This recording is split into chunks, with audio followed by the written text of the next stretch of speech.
बड़ी गाड़ी की मिस फायर कैसे आप चेक कर सकते हैं। इस गाड़ी में अभी मिस फायर है तो उसको कैसे हम आइडेंटिफाई चेक कर सकते हैं। आपने इसको लगा लेना स्कैनर लगाने के बाद आपने चलना जाना है इसके डाटा स्ट्रीम में। डाटा स्ट्रीम पर जाके आपने लिखना है जी मिस फायर।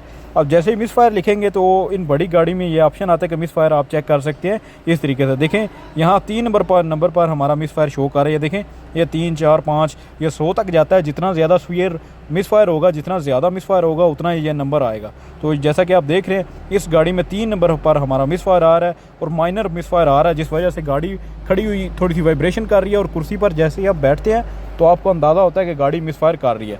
तो ये 3 नंबर में हमारा प्रॉब्लम आ रहा है। अब इसकी इंजेक्टर है, कोईल है, स्पार्क प्लग है, ये चीज़ें आपने खुद चेक करनी है। लेकिन आपको मिस फायर चेक करने का तरीका मैंने आपको बता दिया।